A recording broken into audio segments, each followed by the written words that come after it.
from Fabián, back in the hands of Fabián with some space. Fabián into Stitch. Stitch with a shot. And the Stinger capitalizes. Assist by Marco Fabián. Ball comes into Fabián with some space to run. Marco has it. Marco Fabián. Fabián with a shot. Marco Fabián.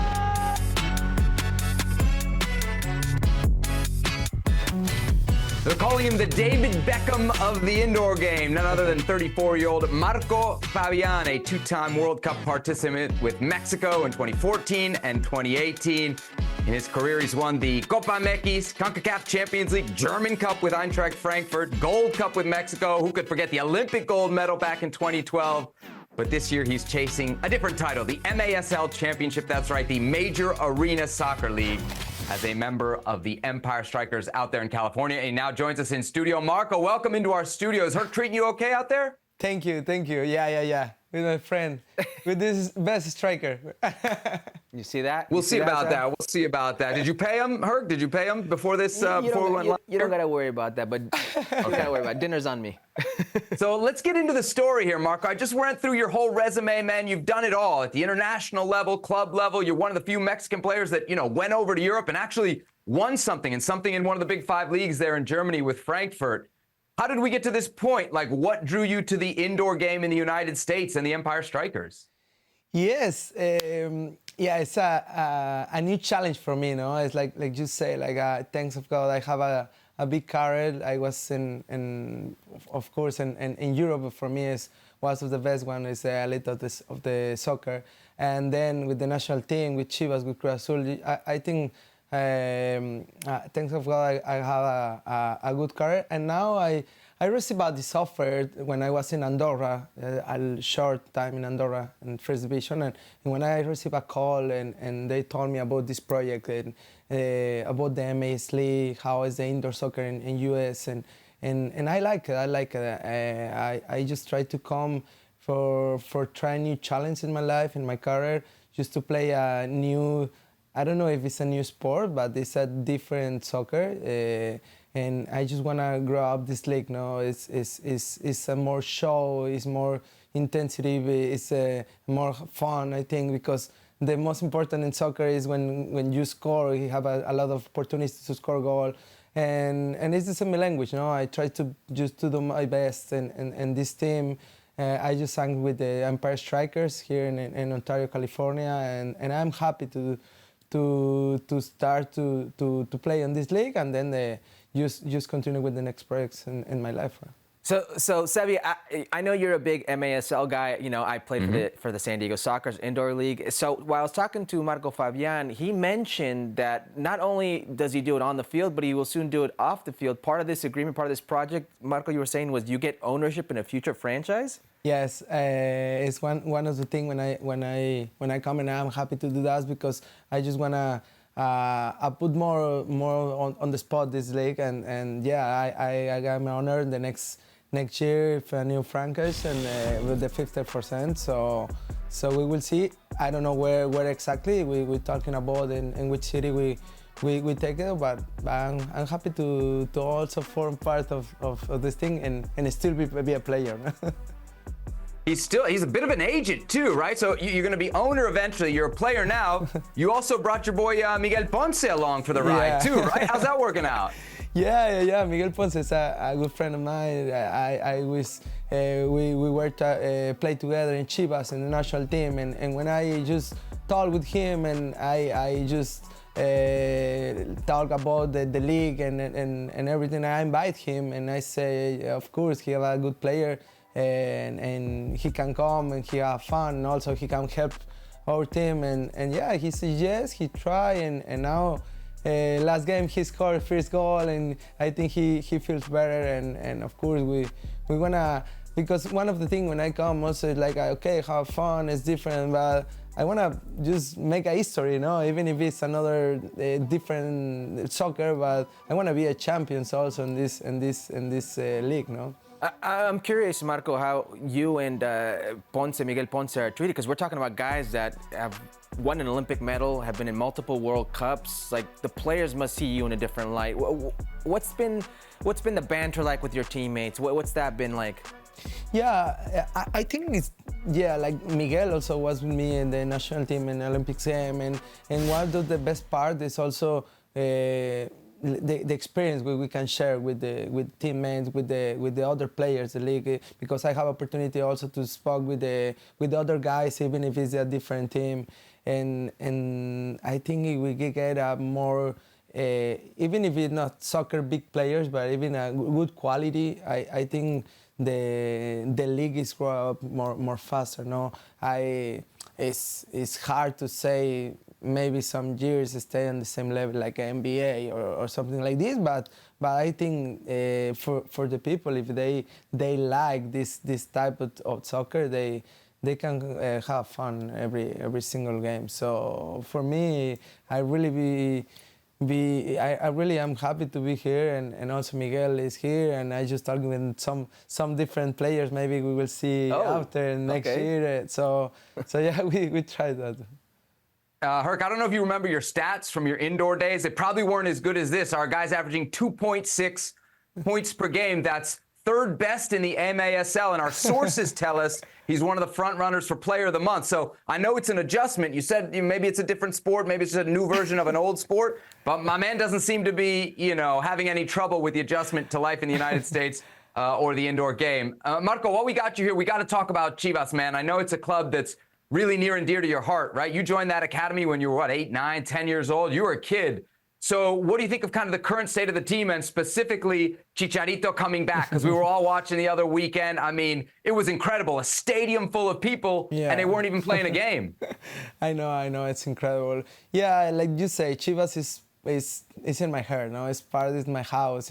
I born there with 7, 8 years. I just started to play in Chivas until 23 years when I just go to Europe and about the Chicharito, we were together. No, like we start to play together with 7, 8 years. I know him very well. He's one of my best friends, and I'm happy to see what I already see when we are back. It's, I think, the dream with every single player we won in some club. When you return before you finish your career like this, I think it's a dream, no? And I think for Chicharito it's one of the best days, and I'm happy to see how the people receive as some legend. For me, it's a legend because nobody can do like Chicharito did already in Europe and his career, no? So I just I talk already with him, and I just say just enjoy this moment because it's part of your life. And I just give my best, and I like I'd say I think he's a really good striker, so he helps Chivas right now very well. So I hope we can see Chicharito play soon. So, Seb, out here in LA, I never see producer Beto before the show. Producer Beto was here with the Chivas jersey waiting for Marco Fabián. Cannot wait to get that signed. We got a legend in the house. So from a Chivas legend, I have to ask you about Cade Cowell, Marco. How does it feel to see Chivas evolving with the way they do things with players now? And one of their players, a new signing, is a U.S. men's national team player in Cade Cowell. What are your thoughts on the new signing? I think, I mean, yeah, it's like all the time, all the people say like it's only Mexican, 100% Mexican everywhere, but he's like a part of Mexican or about his family, whatever. But even if he doesn't speak Spanish or something like details like this, even if he play good and he have some blood, Mexican blood, for me it's okay, For me it doesn't matter. Like it's different when you play like a foreigner player and use go to be a Mexican. That's a different. But like a naturalized. Yeah, like natural. Yeah, yes. Like this. So for him, I think he's a good player. I already see. In the last game, and I like it. I think he has a good intensity. He is strong. He is faster. So I think he can help Chivas very well. So. For me it's okay, Do you think this version of Chivas, Marco, can compete for the Liga MX title? Sorry?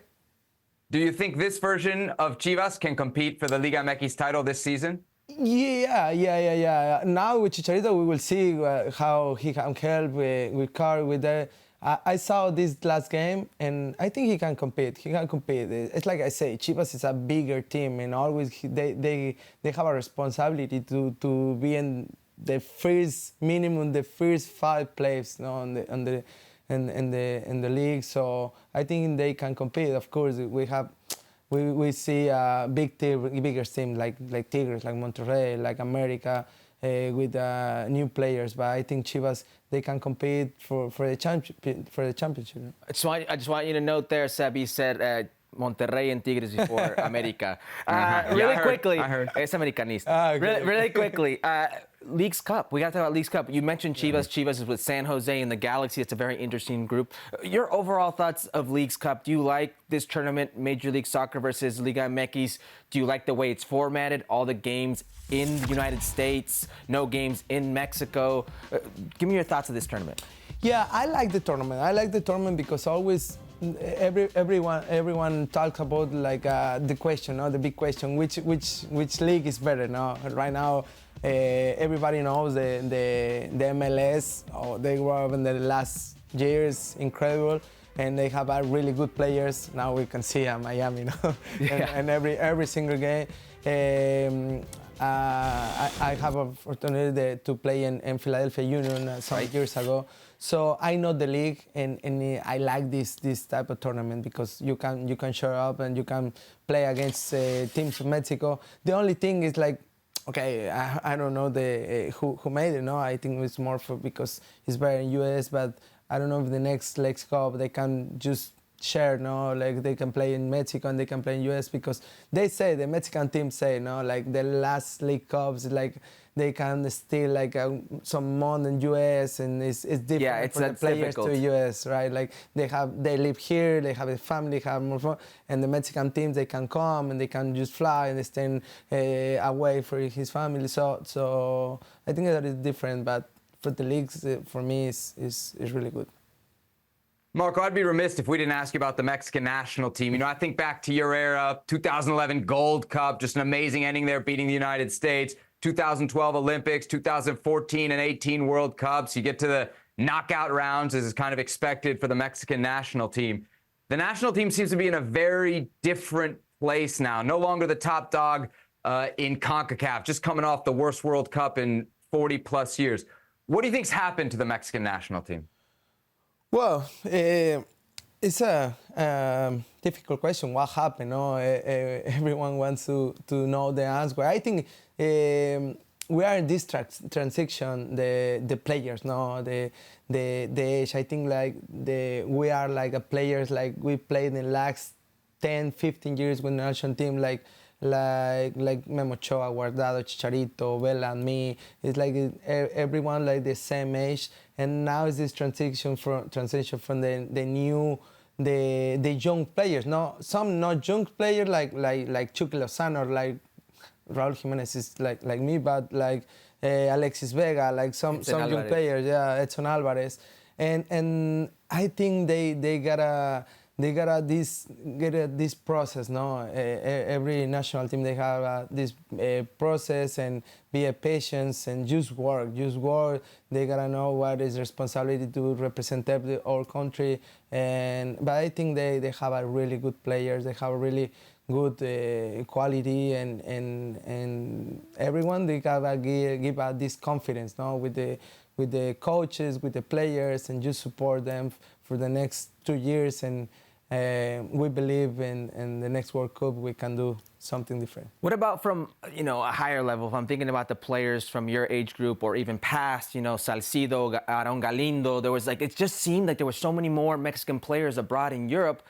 It seems like the pipeline is drying up. You look at the results, the under-20 Mexican national team doesn't make the World Cup. They don't make the Olympics. The women in Monterrey, the CONCACAF W tournament, they don't even score a goal. They don't qualify for the World Cup.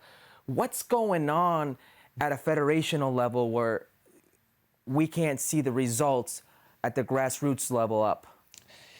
Yeah, I think these results is not just about the players. It's like you say, no, it's this big process, but it's behind everything, no, about the people who is on the Federation. the federation, the organization, the people who are there, they aren't there. I think they have to be more thinking about about the players, no, like support more, like more work and more facilities to have a time for work or just believe a little bit more, no?